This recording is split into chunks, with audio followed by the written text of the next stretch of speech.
You know what? I chose a great time to listen to this album for the first time. Why is that? Well, after listening to the Mars Volta's newest album, I was left confused. I mean, how do you go from this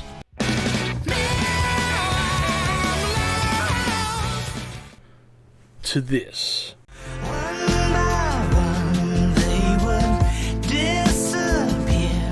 Why change so much so drastically? Then I played this album and it all made sense. Let's rewind our minds a bit to the beginning of the new millennium, around the time of 2002. The age of nu metal was starting to wear thin and different music was being sought after. So the downfall of the genre was imminent. No one wanted to hear rap metal anymore. They wanted a more stripped down rock sound, something more than drop D tuning playing angry riffs. What did we find to replace this genre? Well, the prominent genres that started to emerge were garage rock and indie rock. Bands like the White Stripes, Arctic Monkeys, Franz Ferdinand, and the Vines, Wolfmother, the Hives, Interpol, the Strokes, they all started shooting up the charts more than Ted Nugent at a gun range really, playing short songs that were full of energy and easy enough to learn.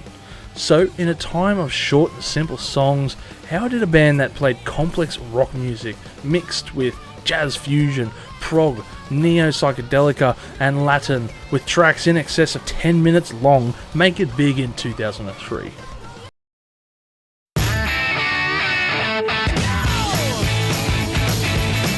What if I told you iTunes and MySpace helped turn the tide? There was a study done by many bright individuals that is available to read on the Royal Society of Publishing website called Musical Trends and Predictability of Success in Contemporary Songs in and Out of the Charts. I know, it's a real catchy title. Really rolls off the tongue. It studied music from 1985 until 2015 and found the trend of number one hits altered in 2003 when iTunes was released to the market. They found that there was less of a winner-takes-all effect within the community and more hits by many different artists. Now, the Mars Volta had the experience as a band as they were formed from the ashes of their previous one at the drive-in, and they also had that chaotic and energetic performances to break them into the market. These things helped when they dropped their first album, De Last in the Comatorium, in 2003, and it showed the world their sound. Interestingly enough, Flea also appears as the bass player for this album, as the original bass player, Eva, had to drop out before recording due to personal reasons. 2005 would see the highly successful follow-up, Francis the Mute, being released, an album many would consider to be their magnum opus. It saw the band venture into a more progressive sound than their prior. Ambitecture released the following year and followed up the same style, and Bedlam and Goliath would drop in 2008. During these productive years, the band had made a name for themselves, even performing as a main act in the 2005 Hultsfreds Festivalen lineup, and that festival had one impressively huge amount of bands on there. I mean, they barely fit onto the one poster. Look at this photo! In 2008, their music appeared on the Guitar Hero World Tour setlist, which was a big deal because that series was huge for bands, and also the way that I discovered them. They were riding that wave and living the rockstar lifestyle. However, barely 4 years later, they would go on hiatus until 2022 when they reformed and put out their latest album pretty much out of the blue. So how do we get from chaotic prog rock to electronic pop? Well, the fifth album kind of serves as that bridge. The telltale signs of a band that is starting to experiment with a new style. A link between past and present is on this album, Octahedron.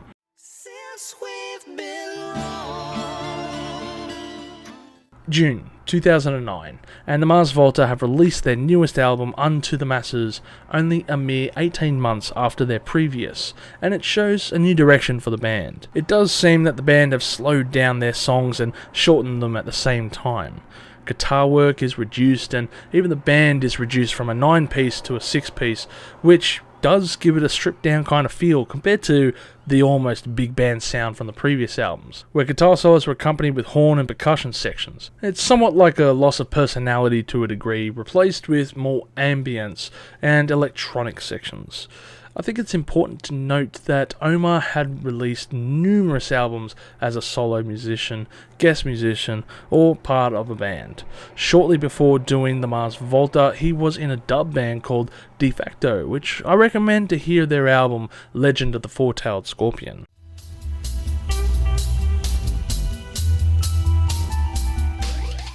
Also, he constantly pushed out solo albums and transitioned from, Latin rock sounds to experimental avant-garde even, around these times and still to this day. Another important factor for this album is that this was the last album to feature guitarist John Frusciante on it. He had helped on all previous releases, with Omar even appearing on the Red Hot Chili Peppers album Stadium Arcadium, performing a solo on the track, especially in Michigan.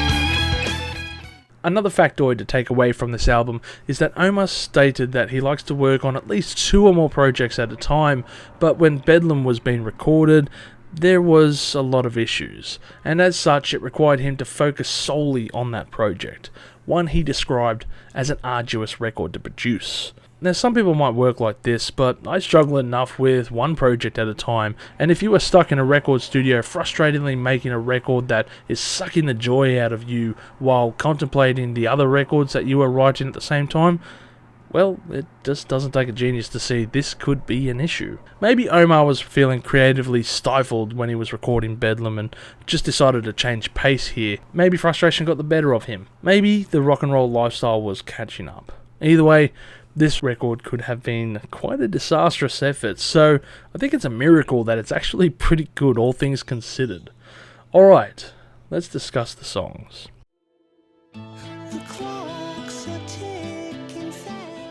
This opening track confuses me a bit, not because of the great acoustic opening piece that plays out before the chorus, but because of the silence that precedes it. Younger people may not be aware of this, but a few albums used to contain audio silences, usually at the end of the albums before playing a secret hidden track not listed on the CD. Unusually, it could also start at the beginning of an album as a joke to fool people into thinking their CDs were damaged, famously found on Typo Negative's albums. But this is the Mars Volta. It's serious music. I'm super serial. Typo did that shtick for the lols. The audio silence here lasts nearly 90 seconds in this effort. The song itself is a very simplistic tune compared to their previous works.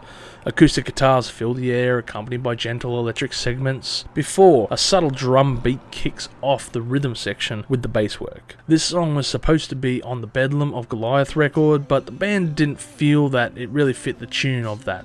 So they decided to change it to this album, and I have to agree.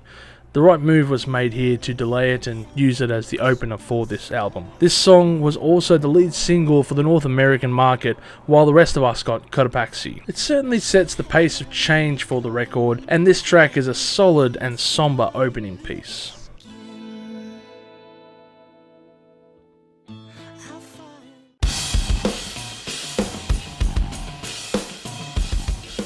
Damn, I love this song's opening vibes.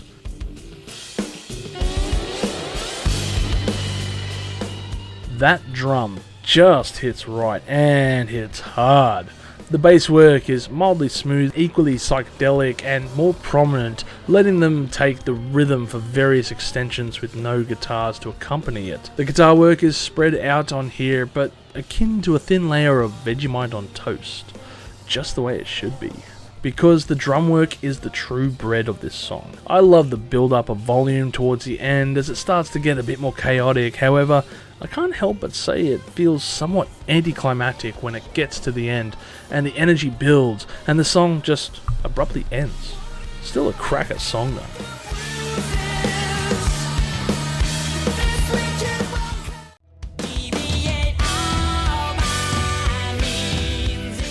This song has quite a build up before it comes crashing into place. It's quite nice for a fairly softer piece. The song also seems strangely deep and personal with its references to drug use, and despite those who may or may not take them, we end up at the same place, crawling in the quicksand that is life. Musically, it's a fairly simple tune, playing to the simple pop structure of verse, chorus, just with a minor bit of Mars Volta flair, especially towards the end. Similar to the last track, it almost feels like it could build up to something, but before anything can truly begin, the song ultimately ends. What a tease.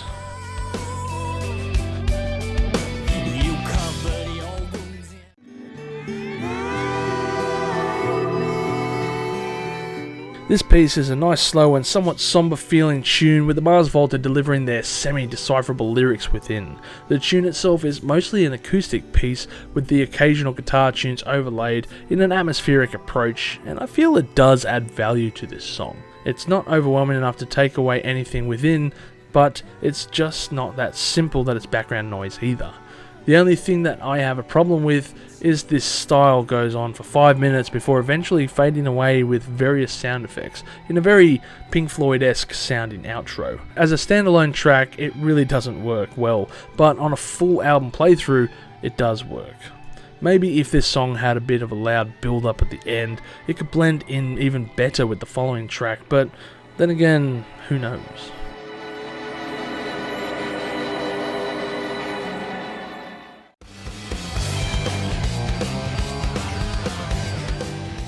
Okay, besides American markets, this was the lead single from this album. I'm not sure who decided to push this single into the rest of the world first, whether it was, say, the band or the label, but it wouldn't surprise me if it was the label. If so, they made a good choice with doing so here. This song is the closest we will get to old school Mars Volta on this record. A short song, just under 4 minutes long, that's full of piss and vinegar, and multiple time signature changes.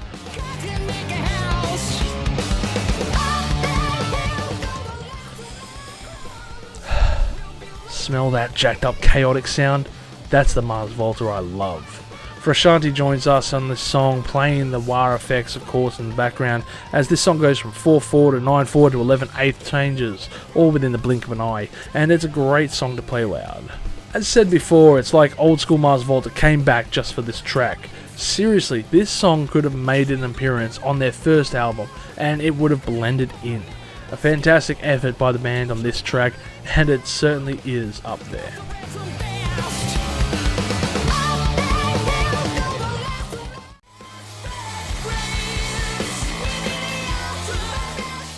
I wonder if this song is linked to their other tune, Graveyard Love. Well, I'm only basing this on the similarities in song titles, but I don't think there is any real link between these two songs. The track itself is rather incredible and explosive, especially towards the end, as the song builds up in volume and the percussion comes out as a thunderous accumulation of noise. It's a pretty reliable Mars Volta track. It doesn't really muck around and is kind of a no-nonsense piece.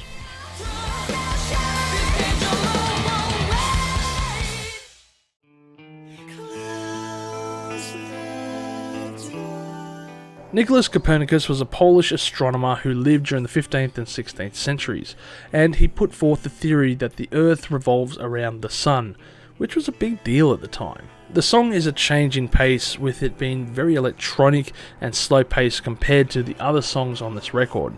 This song, however, deals with the heavy subject that is kidnapping, and is highly personable to the band, in particular with Cedric. In their hometown of El Paso, this crime is rife, and two of their friends, Tarzan and Pat, disappeared under mysterious circumstances in 1993, never to be seen again. Yeah, I know, that took a dark turn. But given the lyrics, which include "the search they lead, don't let the days escape," or "when you cut all the letters that make up this note," then it's no surprise what the theme of this song was going to be about. So why did I mention Nicholas Copernicus at the beginning? Well, staying true to their style, the title is a mystery, as Omar named this track in his abstract style.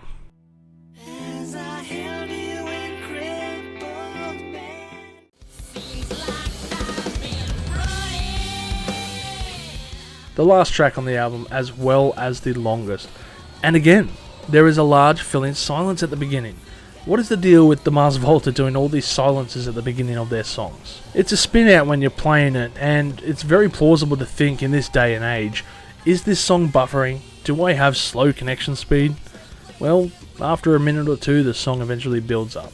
It's a quiet piece to begin with, very acoustic-y, and Omar sings his lines, which can be interpreted as alluding to the tale of family or friends of people who live on with the ordeal of kidnapping, and the various unknowns. And this is particularly true on the line, "Will your son refuse to bite?" in the Stockholm city that we provide, which could be describing Stockholm Syndrome, which happens with victims when they become empathetic to their captors and even their cause. Musically, the song would also make more sense with that use of the silence at the beginning, as they wanted us to wait and hear something, anything. And then in the closing minutes, with its pure anger finding its output in Omar's guitar as he unleashes it upon this track. A tremendous finish to this album, with the guitar fading out and the bass going into overdrive like a desperate plea into a state of madness overcoming an individual.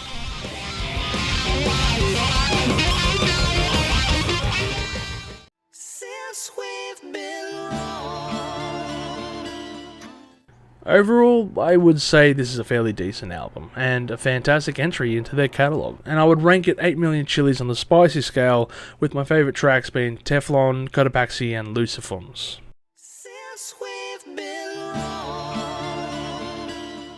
For years, the Mars Volta threatened fans they would make a pop record, and for the time, this was as close as they came to doing so. Although themes of drug abuse, kidnapping and vengeance might be a far cry from, say, or the Black Eyed Peas. No, this pop record takes a darkly ambiguous turn. I heard this album being described as their most accessible upon release, and after listening to it, I would have to agree musically it was. Do you concur? I mean, in hindsight, you can see how the band's sound evolved to where it is now using this album as a guide. It was more poppier than previous, and when you hear what would proceed with Nocturnicate, you can see how they followed down this path until their eventual 2022 release, showing the same direction, just with a more electronic inspiration, so maybe it should have been no surprise when that album dropped. This album does strike me as odd because it's still the Mars Volta and their sound, just without the volition behind it. At times it can be frustrating, but it's still magical. You have these musical build-ups in songs that in the past would have led to some crazy breakdowns, but instead they usually just whimper out and feel rather anticlimactic. I guess when you have grown accustomed to something, even as tumultuous as the Mars Volta, then to avoid the familiarities, you would have to lean into the opposite direction. I mean, change is a natural state within music, otherwise it can become stale. It's a very difficult path to walk down perfectly. Change too little and it can feel lazy or be perceived as not taking a risk. Change too much and you risk alienating your fan base in unfamiliar territory. This album sits close to the middle, but lands more to the first statement. It's not perfect, but it's a fairly decent album, and one I feel many old school fans might say was their last best one they did. I'll leave that up to you to come up with such a conclusion, but I'm glad that I finally played this album through. If you enjoyed this retro review, leave a like, and as always, don't forget to subscribe to our channel. We are a small channel, so every little sub helps out. And as always, stay spicy. Thank you for tuning in to this episode of Live Listen Erased. And if you have enjoyed this episode, make sure you share it with all your friends. Don't forget to subscribe to our Chili Con Carnage crew so you can get notified for all the future videos that we put out, as we put out videos every Friday. Also, we are on Discord, Facebook, Instagram and Twitter over at Live Listen Erased, so make sure to tune in over there. And don't forget to like this video so that our manager can stay very happy.